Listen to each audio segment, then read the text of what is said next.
네, 안녕하세요. 오늘 강의를 할 김규열이라고 합니다. 반갑습니다. 네, 오늘 강의 주제는 다점포 운영 시스템 성공 노하우고요. 부제는 사람을 바꾸려 하지 말고 시스템을 만들어라 라는 부제로 오늘 같이 정보 공유를 하겠습니다. 저는 7년 전에 다점포 그 운영을 하면서 점포를 확장하는 단계별로 굉장히 어려움이 많았어요. 아마 대표님들도 그런 과정을 겪고 있거나 앞으로 겪으실 거예요. 또 직원 관리라든지 외식업에서 이걸 누가 알려주는 사람이 없더라고요. 네이버나 유튜브나 구글 다 검색해도 나오질 않더라고요. 굉장히 많은 시행착오를 겪었고 좀 분노에 차 있었어요. 돈도 많이 날렸고 직원들에 대한 어떤 그런 다양한 경험도 많이 했고요. 제가 왜 그랬냐면 그 기준이 있었는데, 기준점은 제가 다 직원들하고 알바생 다 그 친구들의 문제로 바라봤거든요. 다 남 탓을 한 거죠. 저한테 문제가 없고 얘는 왜 그럴까에 대해서만 탓을 많이 했던 것 같습니다. 그러니까 근본적인 문제가 해결이 안 되죠. 저는 맨날 똑같은 소리 하고 있고. 네. 제가 말씀드리고 싶은 내용은 저는 사람을 바꾸려고 했어요. 저도 안 바뀌었는데 제가 누구의 성향을 바꿔요. 20년, 30년, 40년 산 사람을. 네, 그걸 이해하는데 한 2년 반 걸렸다고 보시면 될 것 같고요. 전략적인 거는 우리 사장님들이 하셔야 될 역할이죠. 감독의 역할입니다. 감독은 오늘 하루의 매출이 아니라 한 달, 3개월, 6개월의 목표 매출과 수익 관리를 해야 되고, 그 다음 2호점, 또 어떤 다른 브랜드를 할 것인가. 그런 걸 하려면 시간이 나와야 되죠. 그래야 전략을 세우죠. 내가 원하는 목표나 목적을 이루기 위해서는 네트워킹을 하시고 이렇게 강의를 다니셔야 하고요. 온라인 마케팅 공부도 해야 되고 브랜딩에 대한 공부도 하셔야 되고요. 할 게 정말 많죠. 나보다 사업 잘하는 사람 만나가지고 정보도 얻어야 되고 노하우도 얻어야 되고, 네, 그걸 또 매장에 적용해 보려면 혼자 만들어 보고 여기다 던져놔야 되잖아요. 매장에다가. 근데 그거 하려면 시간이 있어야 됩니다. 그래서 시스템이 필요하다라고 보시면 될 것 같습니다. 시간을 확보하려면 운영 시스템이 필요합니다. 매장 한 개를 운영할 때부터 저는 이거를 되게 강조하는데요. 매장 한 개 운영하더라도 저녁 피크타임 어차피 3시간이니까 3시간만 나가고 나머지 시간에는 차라리 커피숍 가가지고 그냥 온라인 마케팅이나 브랜딩이나 메뉴 개발이나 인스타 공부하는 게 훨씬 더 사업을 빨리 키울 수 있거든요. 실제로 저도 지도하는 과정에서 그런 거를 많이 느꼈고요. 그래서 매장 한 개 운영하시는 분들도 실제로 저는 추천하는 거는 피크타임만 나와라. 어차피 고객의 80%나 매출의 80%는 피크타임 그 3시간에서 다 벌어지거든요. 그러니까 무슨 일 벌어지지 않아요. 내가 3시간만 지키면. 그렇게 할 수 있도록 시스템을 만들고, 그 다음에 우리는 이제 목표를 이뤄야죠. 전략적인 걸 넘어가야죠. 그러려면 마케팅 시스템이나 이제 사업 확장 이쪽에 이제 공부를 하시고 목표를 세우시고 전략을 강구하셔야 된다. 이것 때문에 우리가 시스템이 필요하다는 겁니다. 그래서 그걸 잘 이해하시고 이게 필요하다라고 보시면 될 것 같고요. 제가 이 강의에서 2가지 책을 추천드릴 건데요. 네, 대한민국 외식업 책에서는 이런 거를 정보를 얻을 수가 없었어요. 근데 여기 무인양품은 90%가 구조다라는 책은 책 두께도 얇고 정말 그 매장을 시스템적으로 구조적으로 운영하는 거에 대해서 굉장히 잘 쉽게 설명이 되어져 있거든요. 저는 저 책을 많이 참고했습니다. 이 책에서는요, 성격이 아니라 행동을 바꿔라라고 나와 있어요. 제가 이 관점을 가져서 시스템을 만들 수 있었습니다. 여기 나와 있는 게 부하 직원의 성격은 바뀌지 않는다. 그러니까 근성이나 정신력을 언급해 가면서 격려한다고 해서 바뀌지 않는다. 내 성격도 바꾸기가 쉽지 않은데 하물며 내가 다른 사람의 성격을 어떻게 바꾸냐. 불가능하다. 이거 이미 알았던 거죠. 다 해봤으니까, 이 사람은. 네. 2번째 추천책은 조인트 사고라는 책이에요. 이 책에서는요, 저는 제가 이렇게 성향이나 마인드나 성격을 바꾸면은 얘가 동기부여가 돼서 얘 태도가 바뀌는 줄 알았어요. 근데 여기 책을 읽고 완벽하게 얘기했어요. 이 직원과 이 사장과 반대 구조구나. 동기부여를 하면 행동이 바뀌는 게 아니라 이 책에서는 명확하게 얘기하는 건 행동해야 동기부여가 되는 존재다, 인간은. 이렇게 나오거든요. 그래서 왜냐면 그 이유는 인간의 뇌는 원래 변화를 좋아하지 않기 때문에 습관을 바꾸면 불쾌감을 느끼게끔 만들어져 있다. 뇌는 원래 변화를 꺼려한다. 그러니까 여기까지 읽으니까 이제 직원도 이해가 가더라고요. 제가 일부러 내가 뭔가 새로운 걸 하자고 할 때 저항하는 게 아니고 뇌가 원래 저렇게 되는 거구나, 구조가. 그래서 저 친구한테 문제가 있다고 생각하지 않게 되는 저 스스로에 대한 그 감정을 가졌습니다. 그래서 하지 않을 이유를 찾고 경계선을 만든다는 게 원래 뇌가 그런 거라고 이해하니까 좀 되게 상대방을 바라보는 게 편해지더라고요. 여기서는 그러면 행동해야 동기부여가 된다 했는데 그 원리에 대해서 3가지를 얘기합니다. 첫 번째는 환경을 최대한 바꿔라.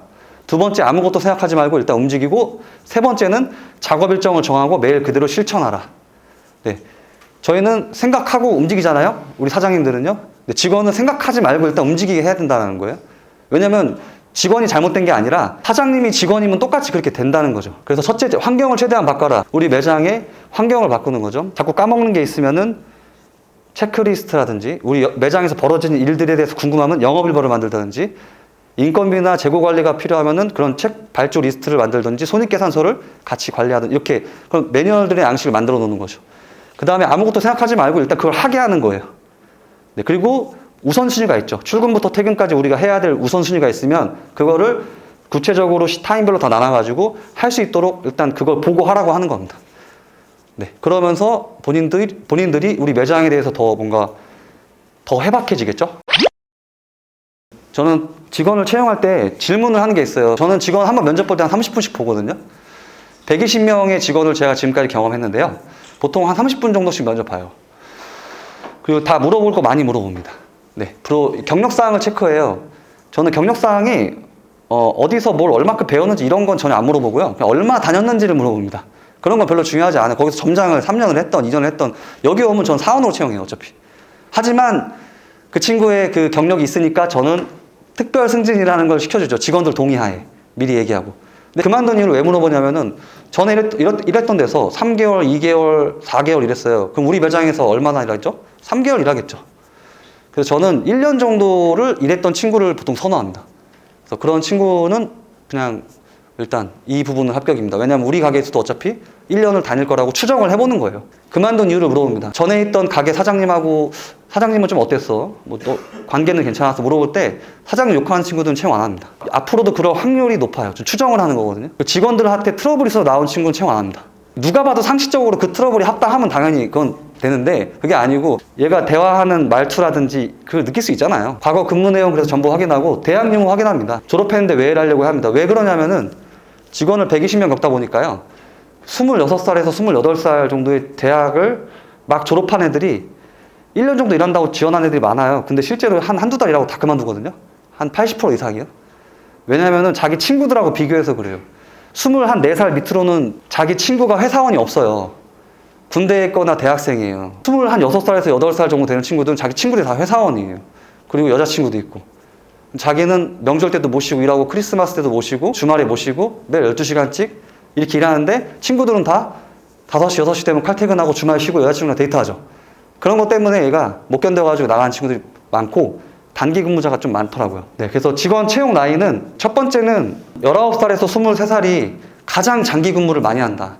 여기서 말하는 19살일 직원은 12월에서 1월 1일로 넘어가는 19살을 얘기하는 겁니다. 네, 그런 친구들 정말 괜찮은 친구들 많아요. 19살 친구들한테 1월 1일 되면 20살이 되겠죠? 2달만 직원을 일하라고 합니다. 이 친구들이 절반은 계속 일합니다. 대학교 안 가게 됐어요. 저 그냥 군대 가기 전까지 일할게. 이런 친구들이 절반이 나오고요. 그 다음 두 번째, 2달 동안 일한 직원은 실제 대학을 갑니다. 절반은. 근데 평일이나 주말 때 알바로 또 나오죠. 그럼 전투력이 직원 전투력입니다. 왜 직원을 2달 했으니까. 그래서 제가 인원 부족할 때 이런 애들이 굉장히 큰 힘이 되어줍니다. 실제로 인원 채용하기는 힘든데 이렇게 해서 뭔가 커버하시는 전략으로 많이 가시는 게 좋아요. 그 다음 24살, 5살 괜찮은 편이고요. 네, 6살, 7살은 아까 그런 점이 좀 있다. 하지만 기존에 일하던 친구들이 데려온 이 정도 나이는 괜찮다. 친구가 소개로 온 애들은 좀 오래 일하고요. 네, 나머지는 특이사항 없는 것 같습니다. 네, 어느 날 점장이 질문합니다. 사장님, 우리 매장은 직급에 따라서 출근 시간이 10분, 20분, 30분씩 일찍 나오게 되어 있는데요. 근데 매장이 너무 바쁜 날이나 고객 마감 시간이 거의 다 돼서야 손님이 나가는 경우가 있죠. 10시 마감인데 10시에 나가죠. 그럼 우리도 퇴근이 10시인데 늦어지잖아요. 청소하고 그러면 퇴근 시간이 늦어지는데 직원들한테 어떻게 설명해야 하나라고 저한테 점장이 질문해요. 실제 질문입니다. 이렇게 볼 수도 있겠죠? 출근을 일찍 하는데 왜 퇴근을 늦게 하냐? 그러게, 진짜 뭐라고 얘기를 해야 되지? 고민이 됩니다. 저는 얘기합니다. 퇴근 시간을 바라보는 직원의 관점이, 우리는 영업 마감이 오늘 잘 되고 다음날 오전 영업 준비에 이상이 없는 걸 거기에 포커스를 맞춰라. 이게 직원이다. 이렇게 얘기를 한 거고요. 다음날 영업 준비를 고려하지 않으면 매장을 관리하고 책임지는 매니저나 점장이 책임감 있게 수행하고 있는 건 아니다라고 저는 얘기를 했습니다. 왜냐하면 시간만 채우고 가는 게 알바고 시간 딱 되면 가는 게 파출이다. 우린 직원이다. 우린 알바나 파출이 아니다. 얘기했거든요. 매일같이 그런 일이 발생하면 출퇴근 시간을 그냥 조정해야죠. 근데 그런 게 아니라면 이런 일은 자주 있는 일은 아니잖아요. 마지막으로 영업 마감을 효율적으로 줄일 수 있는 부분을 저는 이제 건의하고 바로 개선하겠다 이렇게 얘기하거든요. 업무 효율을 개선합니다. 막 화장실 청소를 저희 마감 15분 전에 했었는데 30분 전에 할 수 있게 해주세요. 그래야 손님 10시에 나가도 빨리 마감하죠. 그렇게 이게 다 바꿨거든요. 다. 빨리 마감할 수 있게 다 허용해줬습니다. 근본적인 해결책은 제가 있는 지금 현재 낙원갈비집 같은 경우는 11시 반에서 고객 기준으로 10시 마감입니다. 저는 이제 출근 시간이 원래 10시에서 10시였는데 현재는 10시 15분 출근하고 10시 15분 퇴근으로 바꿨어요. 그러니까 애초에 손님 10시에 나가도 그냥 우리 15분까지 어차피 퇴근 시간이니까 준수하고 그냥 청소하고 가면 된다라고 보시면 될 것 같습니다. 그래서 근본적인 문제를 그냥 해결하는 방향으로 갔습니다. 물론 추가 업무 시간에 금전적 보상을 해준다면 뭐 상관없죠. 베스트합니다. 직원이 유능하게 만드는 5단계가 있습니다. 사장님 스스로가 일단 관점을 가지셔야 돼요. 스킬은 일을 잘하는 요소가 아니다라는 내가 관점이 있어야 돼요. 그 다음 모든 업무를 내가 나열해 보는 거예요. 그 다음에 사람 의존도를 낮추기 위해서는 직급체계가 필요합니다. 사원 아니면 점장이니까 사원한테 내가 뭔가 요구할 수는 없고 점장한테 다 요구하죠. 근데 주임 있고 매니저 있고 부점장 됐으니까 말이야. 점장 됐으니까 이렇게 요구를 해야 되는데 없으니까 점장한테 다 요구하는 거거든요. 직급체계가 많을수록 수준이 더 높아요. 오히려 중간 직급의 모든 업무를 집어넣고 진급의 필수 조건을 시켜버리면 돼요. 마지막 매장 운영 방향에 맞게 일하는 직원이 만들어집니다. 모든 업무를 나열하는 거예요. 얘가 입사했을 때부터 홀에서 배워야 될 거, 서빙, 뭐 음식 담기, 포스, 고객 대응하는 그 MOT 훈련도 하고 멘트도 다 습득하고 주방 업무까지 습득을 다 끝나는 것까지 다 나열해보는 거예요. 그리고 3개월 저는 사원을 주임이라고 불렀습니다. 알바생들이 사원님하고 하는 것보다 주임님 하는 게 뭔가 직원들이 알바를 더 가르칠 때 좋아서요. 대표님들이 이 체류 기간을 그 다음 진급을 언제 시킬 것인가가 중요한 거예요. 이걸 다 하게 하고 했을 때 저는 3개월로 봤어요.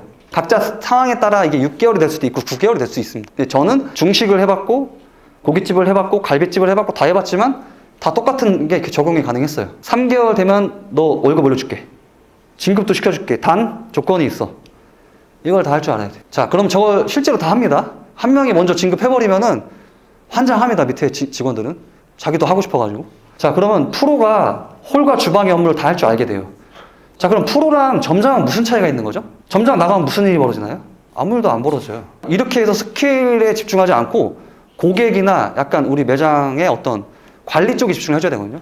이게 아니면 매장은 운영과 관리를 두 개로 나눠지는데 손님 받고 손님 내보내고 음식 하고 설거지하고 이게 운영이에요. 관리를 해야 되거든요. 손익 계산서를 관리하고 적정한 재고가 유지되는지 운영만 하게 됩니다. 이런 게 없으면. 그래서 저는 이게 핵심이다. 예. 모든 스킬을 언제 다 집어넣어 버릴 것인가. 그걸 정하시면 됩니다. 그게 6개월이 될 수도 있고 주방의 직급체계도 마찬가지예요. 참모만 할 줄 아는 게 아니라 직급체계를 더 만들어가지고 언제 다 저거 다 참모하는 역할을 다 하게 할 것인가. 그걸 정하는 게 핵심입니다.